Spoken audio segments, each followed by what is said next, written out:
Nakaligo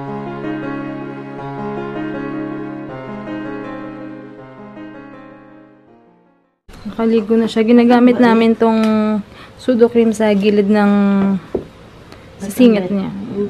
Gamit niya yung binigay ni Mamita. Hi, Mamita! Hi, Helwis family! Hugo! Fresh na fresh, oh. Nakakakita niya na, oh. Naabot-abot daw. Hala. Hey guys, teka lang. Parang luwanag. Di pa ako makapag-vlog. Paano ba naman? Ay, anak ko, oh. Paano ako makapag-vlog ng ganito? Ganito siya sa akin.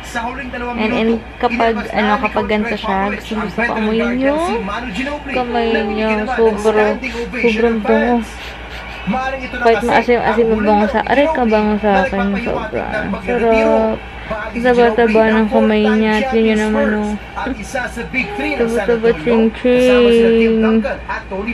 Diba? Since pauwi pa lang. Sikat na niya. At maging sa unang tatlong rounds ng playoffs. Teka lang guys, ayusin ko na yung bra ko nakalabas pala. Tumadaldala daw si Hugo, siya katawa daw ng tawa. Hi baby! Tawa ng tawa. Ang pogi-pogi ng baby. Ba't tumatawa na yun? Tama ba ito ba? Ang bait. Nakaulap na naman. May reaction na siya. Ang bait-bait niya. Ang ulam namin is puchero, tsaka, and then brown rice. Ayan. The best yung leche flan ni Mama, oh. Pinadamihan ko kasi yung, ang tawag dyan? Matamis. Arnibal? Arnibal, ah. Bye na kami. Nagbabanding silang dalawa. Daddy duties na! Daddy duties activated! Kagabi pala, awang-awa ako kay Hugo. Hindi ko man lang, parang wala man lang ako nagawa. Kasi siyempre, first time. Kala ko parang stubborn lang siya. Yung pala, nagkakabag pala siya. Kasi parang hindi niya maramdaman kung, hindi niya alam kung ano ba siya, magpa-fart ba siya. Basta ang gulo-gulo ng legs niya. Tapos yung iyak niya, gumagano'n siya. Parang, what's wrong? Hindi ko alam gagawin ko. Yung pala, may kabag. Nagkakabag pala siya. 4 AM nagising siya hanggang 8. Tapos doon na lang siya naging okay. May bandang siguro mga 9, mga ganyan. As in, yung pala kabag na pala. Hindi ko alam. So, next time, alam ko na. Hindi ko naisip na mangyayari yun. Pero at least naging okay siya. After nun, mga bandang 12, nakapupo na siya. Okay na siya. Buti na lang. As in, bukas may ipapavaccine namin siya 5-in-1 dito sa may sabi nila Mama somewhere daw yun kasi may kilala si Daddy Dags na pedya. So, doon namin siya ipapavaccine. At least makatipid na kami. Yung nilaan namin pang vaccine, siguro pang binyag na lang yun. Kasi, may nilaan na sana kami yung pang vaccine dyan. Pero ano lang, save na lang namin para sa binyag na lang niya. Hala. So, ayun. Yun na lang. Tapos, happy birthday pala kay Cha. Happy birthday. Sabi ni MJ kanina, i-greet daw kita. Pero sabi ko, bago mo pa sabihin sa akin, nag-greet ko na siya. Parang inaantok si Hugo Jel. Nakakapikit to. Inaantok siya. Hala. Kumakain na naman ako ng, kumakain naman ako ng creamy parmesan. Kasi sobrang adik talaga ako dito. Ewan ko, may parang something siya. Nagsimbang pala ako. 52 kilos na ulit ako. I mean, 52 kilos na lang ako.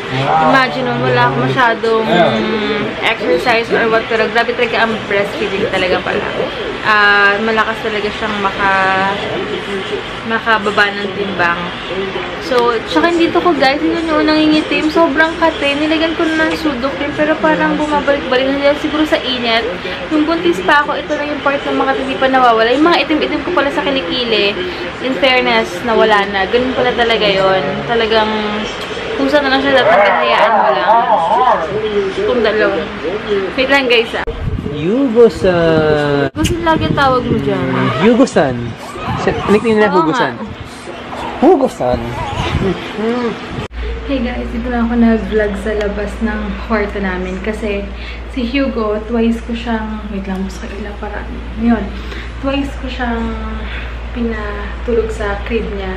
Kaya lang parang ayaw niya. Super iyak na iyak. Ngayon, pinatulog siya sa shoulders ko. Yun, doon siya nakatulog, nakanganga, nakataas ng kamay, nakasurrender talaga. So, yun. Grabe ang hirap ipatulogin siya lately. Ewan ko kung hinahanap niya lang siguro yung init ng katawan ko, heartbeat ko, or what, o sanay lang siya na matutulog siya sa akin, sa tabi ko. So, ewan ko lang. Madali ang hilamos. Nalagyan ako ng something sa lips ko. May petrol, para siyang petroleum jelly, pero EOS ba yun? Something ganyan. So, ayun. So, tomorrow na lang, guys. Pasensya na super ikli na ata ng vlog. Yun ang ginawa namin today. Tomorrow, vaccine niya, kaya excited ako. Grabe, si Hines pagod na tulog na rin. Dito rin ako nag-vlog kasi ayaw ko nang buksan yung ilaw sa room dahil nga nagigising, ayaw na ni Hugo na parang alam niya na pagpatay yung ilaw, time to sleep na talaga. So, yun lang guys. Bukas lang. Thank you so much for watching and God bless. Nagising si Hugo. Nagutom siya. Grabe. Kasi kayo actually naiyak. Hindi ko alam kung kinakabag na naman ba siya. Or pero hindi naman. Unlike kahapon, yung mga legs niya, tapos yung parang yung pet niya, parang uneasy siya, gano'n. Pero ngayon dumidedi lang. Iwan ko kung ano ba, ayaw pa niya matulog eh. Na-observe ko muna kung ano ang balita sa kanya. So, try ko muna patulugin. Babalik ako mamaya. Ayan, nakatulog na siya.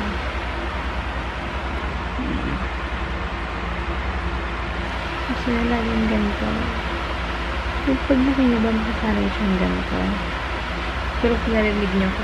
Kanina pa iyak na iyak. Daddy lang pala niya magpapatahimik. Kala ko may kabag siya. Ako ano man. Si Hines nagising na. Sobrang ingay niya. Tignan niyo, wala pang 1 minute guys. Literal.